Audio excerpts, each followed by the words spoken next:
بسم اللہ الرحمن الرحیم اللہم صلی علی محمد وعلی آل محمد وبارک وسلم۔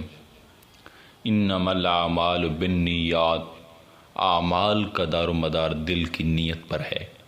سامعین کرام، نیت دل کی کیفیت کا عنوان ہے، جبکہ اعمال دنیا دیکھتی ہے، دل کی کیفیت اور نیت صرف اللہ دیکھتا ہے۔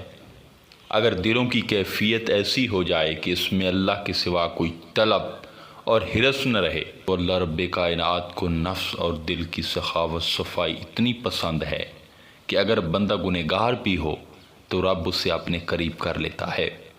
دو چیزیں اکٹھی نہیں رہ سکتی، ایک ہی وقت میں دن کا اجالا بھی ہو اور رات کا اندھیرا ہو۔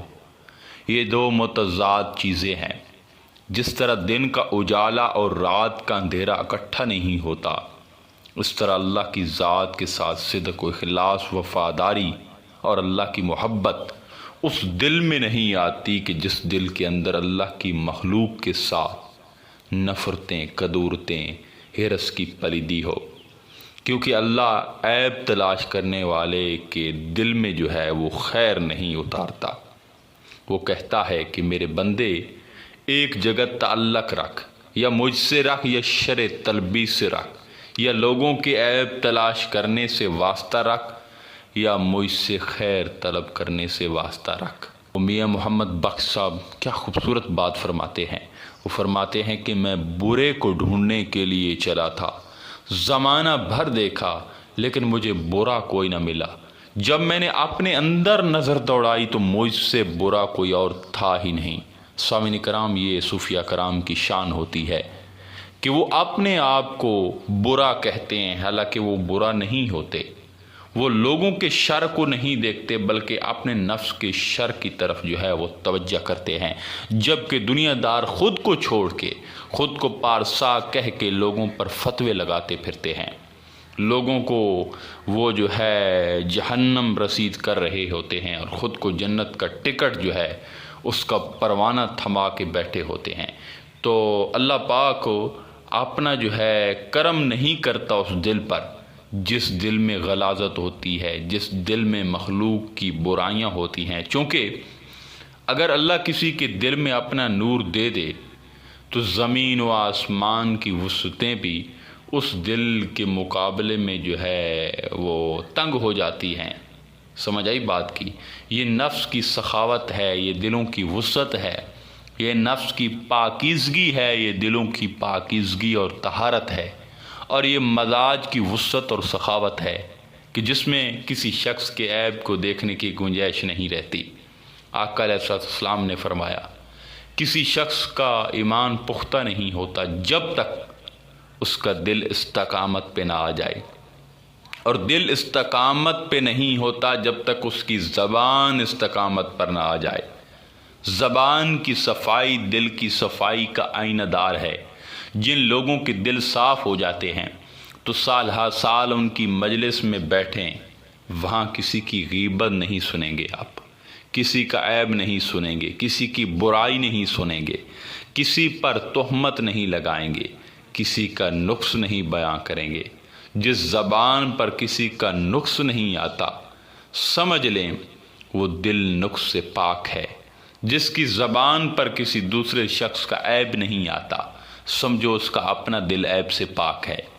جس گھر کو اللہ صاف دیکھتا ہے اسی کا مہمان بنتا ہے۔ جس دل میں اللہ کا جو ہے وہ قیام ہو، جس دل میں اللہ قیام کر جائے، کعبہ اس دل کا طواف کرتا ہے۔ یہی بات مولانا روم نے کہی ہے، جس شخص کا دل صاف اور ستھرا ہو جائے وہ اللہ کا مسکن ہے، اور جس کا دل اللہ کا مسکن بن جائے تم کعبے کو طواف کو جاتے ہو، اور کعبہ جو ہے ایسے لوگوں کے دلوں کا طواف کرتا ہے۔ امام ابو قاسم القشیری روایت کرتے ہیں کہ سیدنا مولا کائنات مولا علی مرتضیٰ رضی اللہ تعالی عنہ ایک روز رو رہے تھے۔ کسی نے پوچھا فقیر لہو ما ینکیک، اے مولا کائنات آپ کو کیا چیز رلا رہی ہے، کیوں رو رہے ہو؟ تو آپ نے فرمایا میں اس لیے رو رہا ہوں، آج 7 دن ہو گئے ہیں اور میرے گھر میں کوئی مہمان نہیں آیا، اس لیے میں دکھی ہوں۔ پھر اس نے پوچھا میں اس سے کیا سمجھوں؟ تو فرمایا وَأَخَافُ أَنْ يَكُونَ اللَّهُ تَعَالَى قَدْ أَحَنَنِي، مجھے ڈر لگنے لگ گیا ہے کہیں میں اللہ کی نگاہ میں گر تو نہیں گیا، اس نے کوئی مہمان میرے گھر نہیں بھیجا، شاید اللہ کی ذات سمجھتی ہے کہ میرے دل میں اتنی سخاوت نہیں رہی۔ اور بن کثیر روایت کرتے ہیں میں نماز پڑھ کے نکلا امام حسین کے ساتھ مسجد سے اور آپ کے ساتھ ساتھ چل پڑا، اور چلتے چلتے آپ کا گھر آ گیا۔ بنی تمیم میں جب میں آپ کے دروازے تک پہنچا تو آپ نے دیکھا کہ یہ بندہ چلتے ہوئے میرے گھر آ گیا ہے، تو میں مڑنے لگا تو آپ نے مجھے پکڑ لیا۔ امام علی مقام علیہ السلام نے فرمایا واپس نہ جاؤ۔ میں نے کہا حضور میں تو بس ایسے آپ کے ساتھ آیا، تو فرمایا نہیں، کھانا کھا کے جاؤ۔ اندر لے گیا، کھانا منگوایا، مجھے کھانا کھلایا، اس کے بعد خوشبو منگوائی، مجھے خوشبو لگائی، میں نے خوشبو لگا لی، پھر اس کے بعد ایک تھیلا دیا کہ اس سے ضرورتیں جو ہے پوری کرنا۔ میں وہ تھیلا لے کے گھر آیا، گھر آ کر گنے تو وہ 500 درہم تھے۔ صرف ان کے ساتھ چند جو ہے وہ قدم چلے کہ ان کے دروازے تک گیا، طلب بھی نہیں کی، کوئی جو ہے وہ حاجت نہیں رکھی، بغیر مانگے جھولی بھر کے روانہ کیا۔ یہ سخاوت مال سے نہیں آتی، یہ سخاوت حال سے آتی ہے۔ جب دل سخی ہو جاتے ہیں تو بھلے ایک لقمہ بھی پاس نہ ہو تو بندے کا کرم تھمتا نہیں ہے۔ آج دیکھیں کہ آج جو ہے وہ اگر پڑوسی بھوکا ہے تو ہم اس کے لیے کچھ کرنے کو تیار نہیں، اس کو کچھ نہیں دیتے، بلکہ وہ مانگے تو ہم چھپا لیتے ہیں۔ یہ جو میں آپ کو سنا رہا ہوں اس عمل سے ہوتا کیا ہے؟ ہم یتیموں کو کھلائیں گے، اپنے دل کو جو ہے وہ کسی کے بغض سے پاک رکھیں گے، کسی کا برا جو ہے ہم نہیں چاہیں گے، تو اس سے ہوگا کیا؟ دیکھیے جب کوئی شخص یہ کام کرنے لگتا ہے تو اس کے دل کی جو دنیا ہوتی ہے وہ بدل جاتی ہے، اور جب دل کے دنیا انسان کی جو ہے وہ بدل جائے تو پھر ہوتا کیا ہے کہ انسان کے دل کو اللہ تعالیٰ پاک کر دیتا ہے، پھر ایسا دل اللہ کے انوار و تجلیات کا مسکن بن جاتا ہے۔ جب دل مسکن بنتا ہے تو پھر ایسے انسان کو اللہ تعالیٰ اپنا دوست، اپنا ولی بنا لیتا ہے۔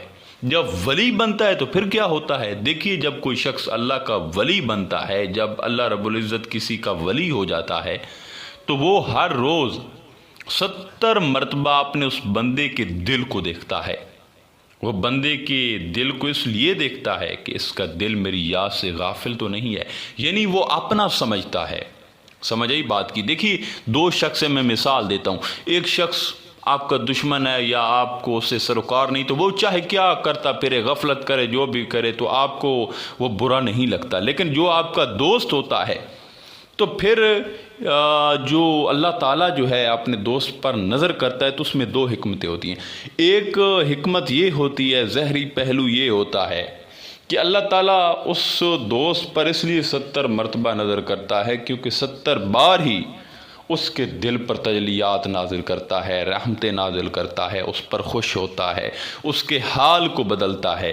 اور دوسرا اس کا رخ یہ ہوتا ہے کہ وہ ساتھ یہ بھی دیکھتا ہے کہ یہ میرا دوست ہو گیا، کہیں یہ غفلت میں تو نہیں پڑ گیا، کہیں یہ دنیا کی طرف مائل تو نہیں ہو گیا۔ جس طرح حضرت باعزیز بسطامی فرماتے ہیں کہ اللہ تعالیٰ کا جو دوست ہوتا ہے تو اس سے اللہ تعالیٰ دنیا کو دور کر لیتا ہے اور دنیا کو کہتا ہے کہ یہ میرا دوست ہے، خبردار اس کے قریب مت جانا۔ سمجھ آئی بات کی؟ اس کے لیے کڑوی بن جا، تو دنیا اس کے لیے کڑوی بن جاتی ہے، وہ دنیا سے رجوع نہیں کرتا، دنیا سے اسے نفرت ہو جاتی ہے، اور اگر نفرت نہ ہو، کبھی وہ رجوع کرنا بھی چاہے تو دنیا اس سے بھاگ جاتی ہے۔ یہی وجہ ہے کہ دنیا جو ہے یا دنیا دار وہ اولیاء اللہ سے نفرت کرتے تھے، ان کو طنز و جو ہے تشنیع کرتے تھے، اس کو برا بھلا کہتے تھے۔ آج بھی لوگ ایسے ہیں، موجود ہیں کہ اللہ والے کا وہ ذکر نہیں سننا گوارا کرتے۔ تو یہ بات ہوتی ہے، سمجھ آئی بات کی؟ تو اللہ تعالیٰ یہ نظر کر کے دیکھتا ہے کہ میرا بندہ جو ہے وہ کہیں غافل تو نہیں ہو گیا، کہیں مجھ سے دور تو نہیں ہو گیا۔ تو دعا ہے کہ اللہ تعالیٰ ہمیں عمل کرنے کی توفیق عطا فرمائے۔ انشاءاللہ تعالیٰ ملتے ہیں ایک نئے موضوع میں، تب تک اللہ نگہبان۔